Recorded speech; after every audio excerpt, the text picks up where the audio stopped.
I spot the cream envelope instantly, its gold embossing catching the morning light as it peeks out from the stack of bills and flyers in my mailbox. My heart skips. This isn't Madeline's wedding invitation. Autumn leaves crunch under my feet as I hurry back up the walkway to my apartment, clutching the envelope against my chest. The paper feels expensive between my fingers, thick and textured. I settle at my kitchen counter and slide my finger under the seal, careful not to tear it. Inside, I find a collection of cards: the formal invitation, a response card, and a detailed itinerary. My name is printed in elegant calligraphy, Miss Renee Jenkins. I smile, running my finger over the letters before turning to the weekend schedule.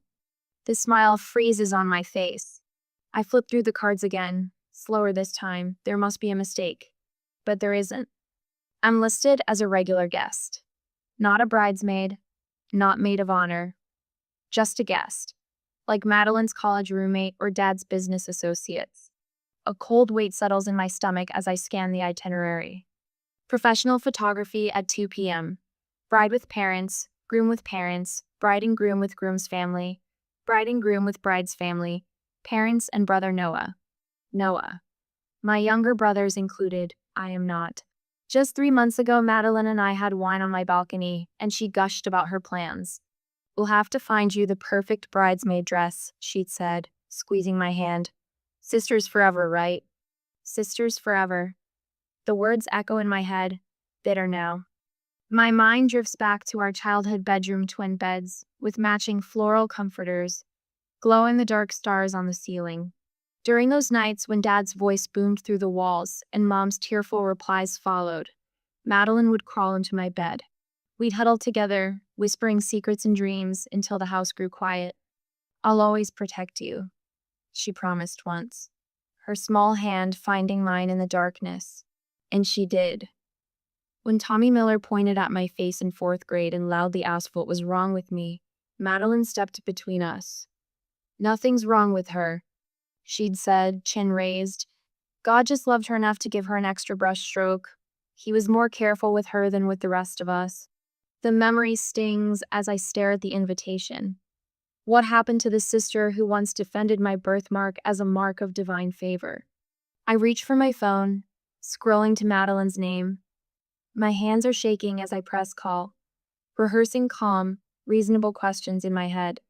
Renee, hi.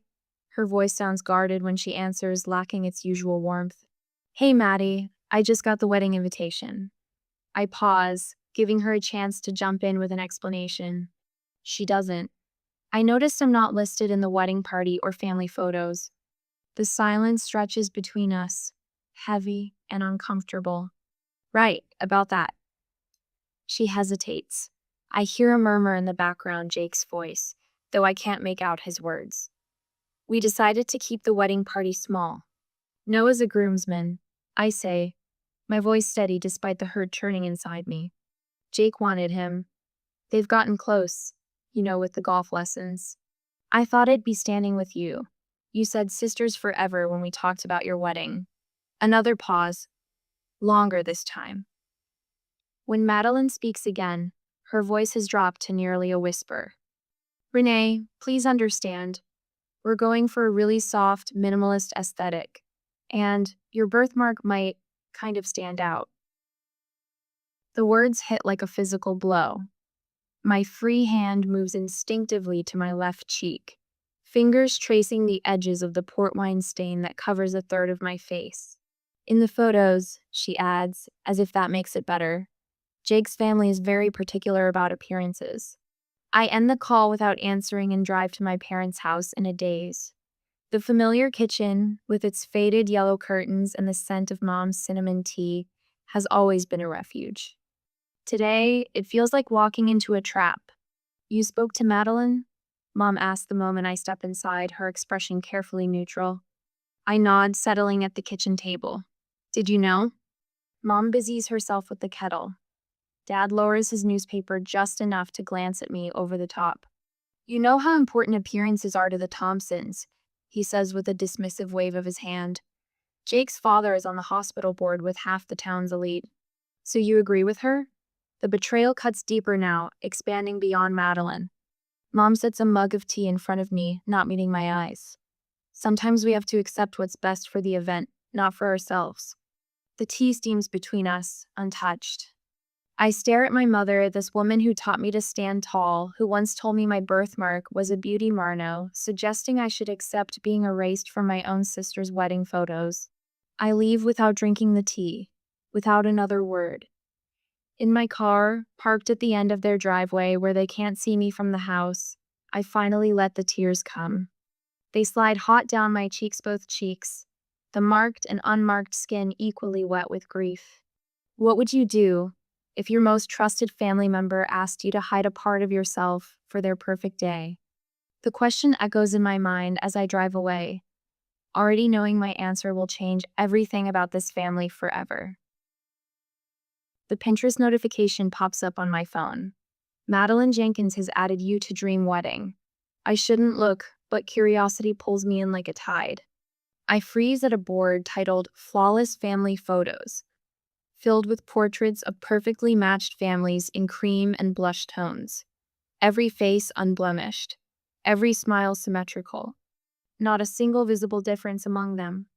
My phone buzzes with a text from Emma, one of Madeline's bridesmaids. Just finished another makeup trial. Your sister is obsessed with everything looking perfect. The makeup artist said she's been asked about coverage options for imperfections 3 times now. You okay? I set the phone down, fingers suddenly numb. Coverage options. The words echo as I walk to the bathroom and stand before the mirror, examining the port wine stain that covers my left cheek. In certain light, it almost glows a rich burgundy against my olive skin. The memory surfaces unbidden. Madeline at 12, me at 9, walking home from school. Tommy Miller pointing at my face, sneering, "What's wrong with her?" And Madeline, small but fierce, stepping between us. Nothing's wrong with her. God just loved her enough to give her an extra brush stroke. He was more careful with her than with the rest of us. My phone rings, interrupting the memory. It's Mom. I let it go to voicemail but listen when the notification appears. Linda, I don't know what to do. Mom's voice, not intended for me. She must have accidentally called while talking to Aunt Linda. We've always tried to work around Renee's situation. School photos, family portraits, but a wedding is different. Jake's family is very prominent, and Madeline deserves her perfect day without complications. I hang up, handshaking. Complications? Is that what I am to them? My email pings. The wedding photographer's name appears in my inbox. Dear Miss Jenkins, your sister provided your contact information regarding the upcoming celebration. She mentioned you might require special accommodation for the family photos. I'd like to discuss lighting and positioning options that would help minimize any areas of concern. I deleted without finishing. Accommodation. Minimize. Concern. The sanitized language of shame. Looking back in the mirror, I really look. My birthmark isn't just part of my face, it's mapped the geography of my life. It's determined where I stand in rooms, how I turn my head in conversations, which side faces the camera. Your birthmark is like a brushstroke from God, it makes you unique, Madeline once said, defending me. Now she suggests heavy makeup coverage options through surrogates and excludes me from her wedding party. I touch my face, tracing the birthmark's outline with my fingertips. This is me, I whisper to my reflection. All of me. My phone rings again. Aunt Linda this time, not a misdial. I heard what happened, she says without preamble. It's not right, Renee. Her words land like a balm on raw skin. Finally, someone in my family seeing the injury for what it is. After we hang up, Emma arrives with wine and fierce loyalty. Your sister is being horrible, she announces, pouring generous glasses, and your parents are enabling it. Later that night, Marcus from work calls, having heard fragments of the story. My family didn't come to my wedding because my husband is black, he tells me. Sometimes the family you're born into isn't the family that deserves you. His words stay with me as I search my closet the next morning, looking for an old photo album.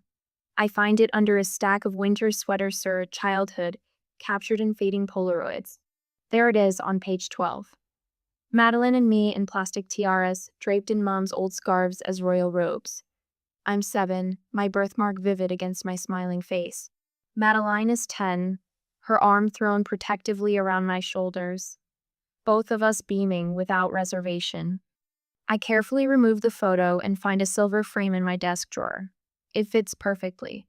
Then I sit with a notepad, drafting and redrafting a message to accompany it.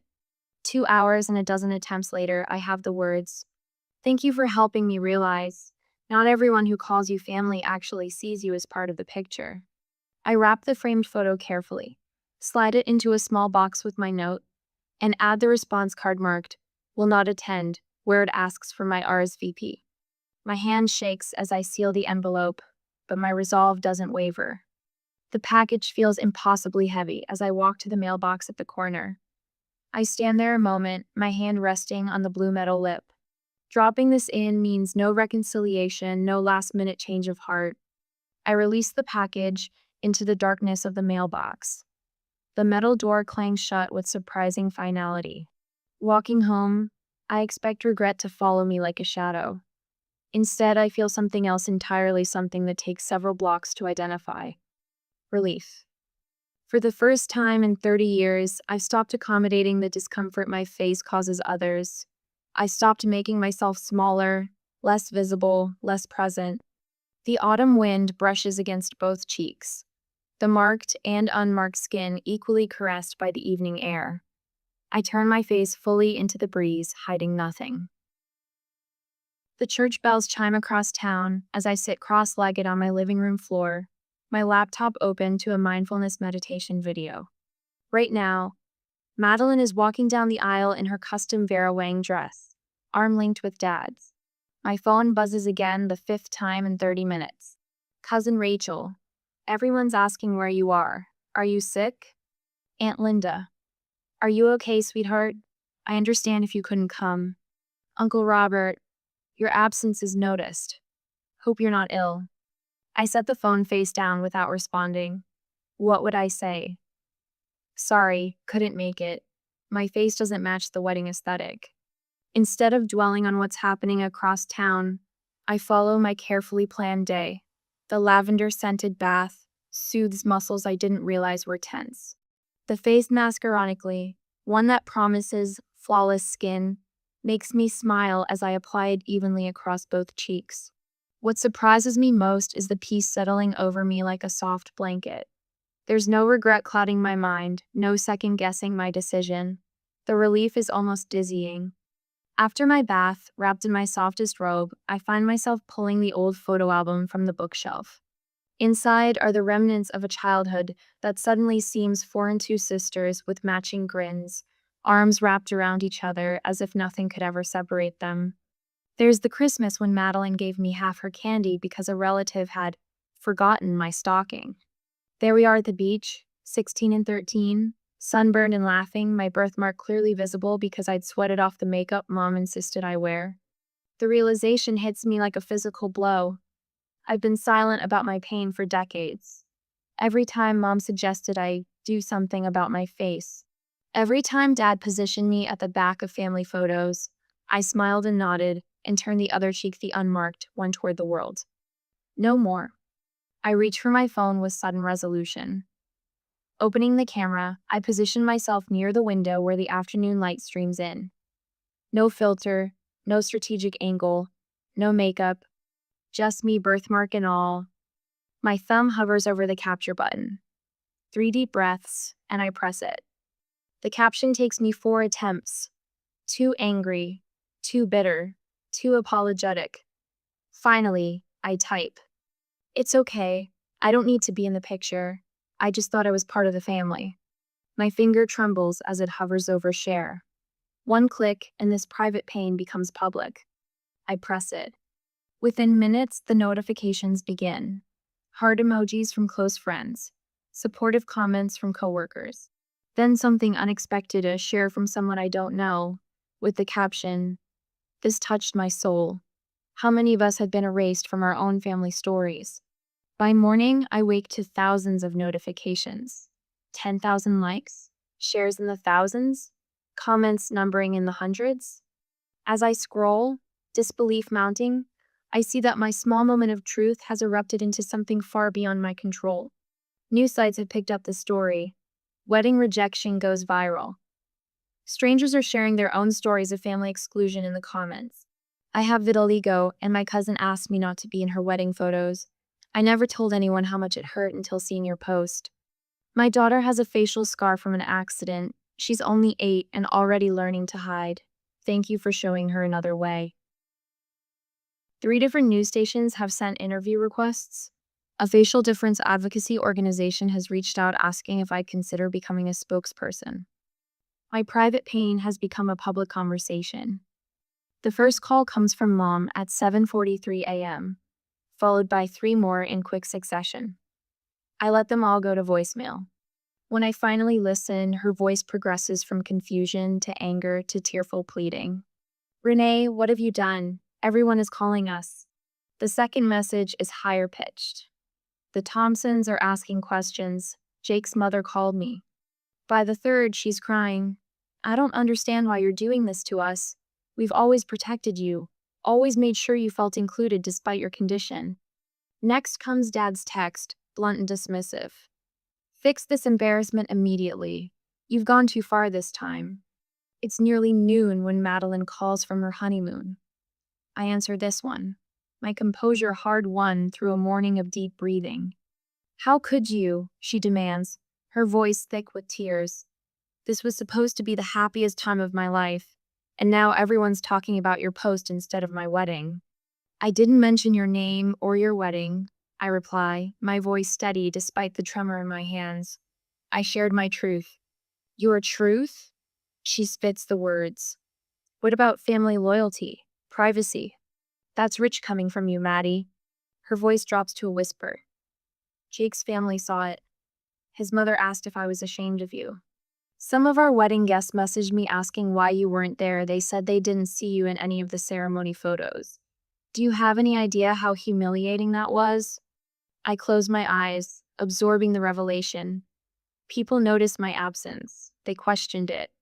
I'm sorry you felt humiliated, I say finally. I know how important appearances are to you. After we hang up, I sit in the stillness of my apartment, trying to process what's happening. I never expected this. I'm not an influencer or a public speaker or an activist. I'm just Renee Jenkins, the woman with the birthmark who finally stopped hiding. My phone pings with a new email notification. A producer from Morning America wants me to share my story. What happens when a private family rejection becomes a public conversation? I never expected to become the voice for thousands who felt invisible, but as my trembling fingers reach for the keyboard to respond, I realize my next move will show us all what true courage looks like. The call comes on a Tuesday morning while I'm stirring honey into my tea. The producer's voice is warm, almost reverent. Miss Jenkins, your story has touched so many people. We'd like to invite you to share it on Morning Conversations with America. My spoon clatters against porcelain. The show reaches millions, mostly women over 50, who send prayer chains and vote in every election. Women like my mother. I spend hours considering whether to accept. This isn't about revenge. It's about the thousands of comments from people with visible differences who've endured similar rejections. Their stories haunt and deserve to be acknowledged. I'll do it, I tell the producer when she calls back. But I want to focus on acceptance, not my specific family situation. She agrees immediately. That's exactly why we chose you, Renee. Your dignity speaks volumes. Dad's call comes that night, his voice carrying that false casual tone that always precedes a threat. This family business needs to stay private, he says without preamble. Your grandfather left the lake house to me, and I determine who inherits it. Remember that before you go embarrassing us on national television. Within hours, Mom appears at my door, uninvited. Sweetheart, she says, slipping past me into the apartment. Her perfume, the same lily scent she's worn since childhood, fills my entryway. Family matters should stay private. That's how we were raised. You're only worried about privacy now that people are seeing the truth. I counter. She sighs. Jake's family is mortified. His father sits on boards with people who watch that show. Jake himself calls next, this lawyer voice in full effect. Public disparagement has legal consequences, he says. I'm asking you, as family, to reconsider. Just before bed, my phone dings with a text from Noah. I should have said something at the wedding. No apology, no commitment to do better. Just an acknowledgement that comes too late. The studio lights are warmer than I expected. The makeup artist worked carefully around my birthmark, enhancing my features without trying to conceal what makes me different. Catherine Mills, the host, leans over during the commercial break. Remember, this is your story to tell. Take your time. The red light blinks on, and suddenly we're live to millions of viewers. Renee, your post about feeling excluded because of your birthmark resonated with thousands. Can you tell us what happened? I take a deep breath. I'd rather not focus on specific family details. I begin. What matters is that I spent decades believing I needed to minimize myself to deserve inclusion. I don't mention Madeline by name. I don't describe the wedding invitation or my parents' dismissal. Instead, I speak about living 30 years with a visible difference in a world obsessed with flawlessness. This birthmark doesn't define me, I say, my voice growing stronger. But how people respond to it defines them. When I check my phone afterward, messages flood in, not just from friends, but from strangers. A woman whose burn scars kept her from attending her son's wedding. A teenager with alopecia whose yearbook photo was airbrushed without permission. They all say variations of the same thing. Thank you for speaking up. I thought I was alone. That night, I start a blog. I call it the Picture Perfect Family Myth, and write about the gap between the stories families tell themselves and the painful truths they hide. The myth of the perfect family is perhaps the most dangerous story we tell ourselves, I type. It leaves no room for our authentic selves, only the versions others can tolerate. I write until dawn breaks, the words flowing like a river breaking through a dam. With each paragraph, I feel lighter, cleaner, more myself. Comments appear almost immediately from people sharing their own stories of conditional acceptance. Your words gave me courage to look in the mirror again. Writes someone with facial scarring. I've been hiding my true self from family for decades, admits another. Their vulnerability becomes a mirror, reflecting my own healing journey. 2 days later, Mom texts, "We should talk things through." Sunday dinner? I craft my response deliberately. I need time and space. I'm establishing boundaries now that should have existed long ago. I hope someday we can have an honest relationship, but that requires acknowledging the harm done, not just moving past it. I won't be coming to dinner. I set my phone to silent and place it face down on the coffee table. Since the invitation arrived, my shoulders relax completely. When Emma asks about my Thanksgiving plans, I realize with quiet surprise that I feel no obligation to spend it with relatives who see me as an inconvenience. I'm thinking of hosting a friend's giving, I tell her, for all of us who need a holiday without apologies or conditions. Count me in, she says without hesitation. I hang a new mirror in my entryway larger than the old one, positioned where the morning light hits it directly. Each day, I look at my reflection fully, no angle or shadows to minimize my birthmark. This face me whole, complete face is the one I'm finally ready to show the world. Not just on television or my blog, but in everyday moments where authenticity matters most. I check my lipstick one last time in Aunt Linda's guest bathroom mirror, shade that compliments rather than distracts from my birthmark. My therapist, Dr. Chen's voice echoes in my mind. Remember, you're not there to convince them. You're there to speak your truth. 6 months have passed since Madeline's wedding. 6 months of unanswered calls gradually tapering to tense text messages. 6 months of rebuilding myself while they whispered about my absence. Emma waits in the hallway, scrolling through her phone. "Ready?" she asks, squeezing my elbow. I nod, my heartbeat steadier than I expected. As I'll ever be. The living room falls silent as we enter. They're arranged like a tribunal, Mom and Dad on the floral love seat, Madeline perched on an armchair, Noah leaning against the fireplace mantel. Aunt Linda hovers near the kitchen doorway, arms crossed. "You brought someone." Mom's voice carries that familiar note of disapproval. "This is a family matter, Renee." Emma is family to me, I reply, the words coming easier than they would have 6 months ago. She stays. Dad clears his throat. This has gone far enough. Your mother hasn't slept properly in months. The Hendersons asked if you were in some kind of institution. We told them you were having a difficult time. Mom interjects, twisting her wedding band. A nervous breakdown. It was kinder than explaining you'd abandon your sister. Abandoned? The word hangs between us. I was never invited to be part of it in the first place. That's not fair, Madeline says, tears already welling. You're twisting everything to make yourself the victim. Do you know what it's like having my wedding remembered as the one where the sister didn't come? You stole my moment.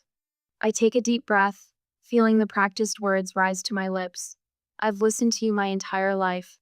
And that's the problem, Dad interrupts. You've always been too sensitive, making mountains out of molehills. No. The single word silences the room. Even Emma looks surprised at the steel in my voice. The problem is that I spent 30 years believing that love meant making myself smaller, easier to digest, less visible. I pull a small photo album from my bag, opening to a marked page. Here's me at 7, positioned at the back of every family photo. Here's me at 16, makeup caked on my face for Noah's graduation.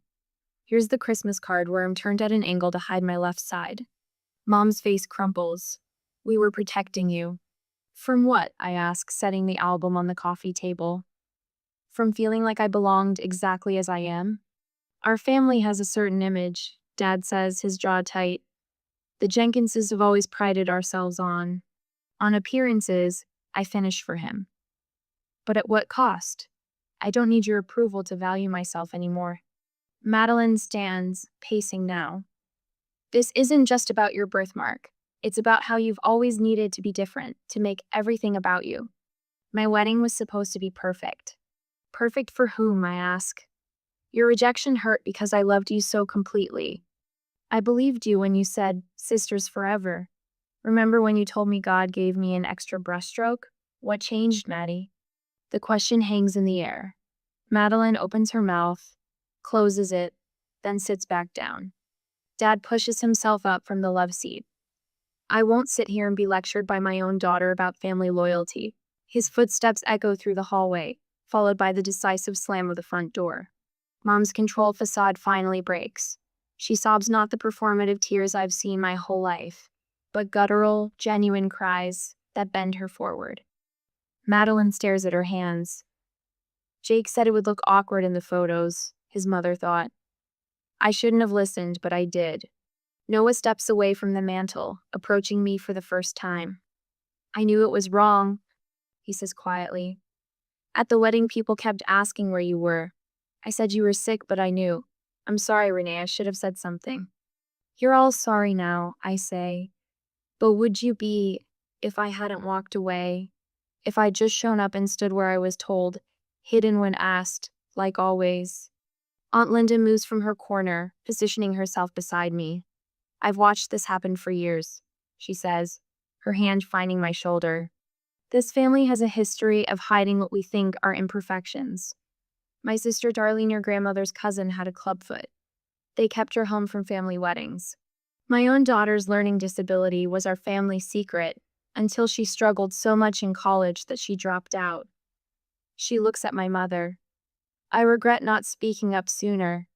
The weight of Aunt Linda's words settles across the room. An elder saying, Renee is right, creates a seismic shift I feel in my bones. What happens now? Noah asks.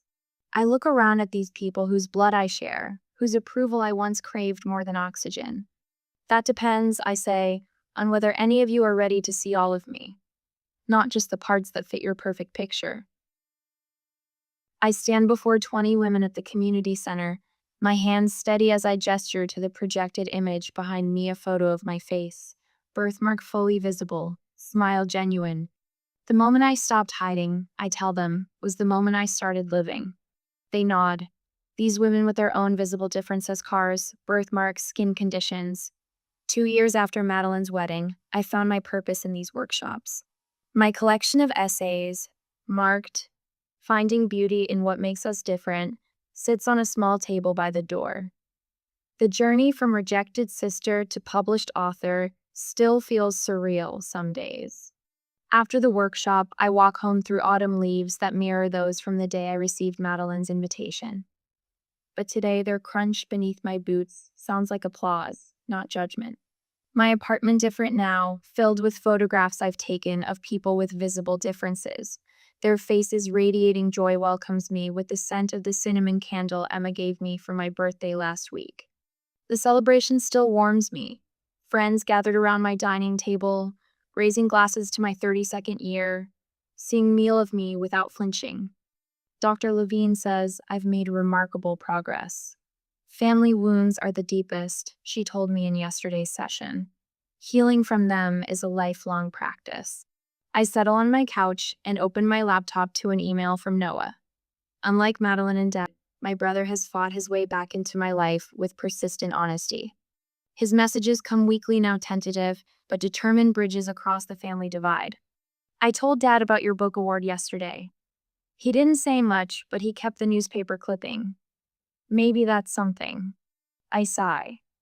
It's not an apology, but it's more than I expected. Aunt Linda calls to check on me almost daily, her fierce love a bedrock I never knew I needed until my family's foundation crumbled.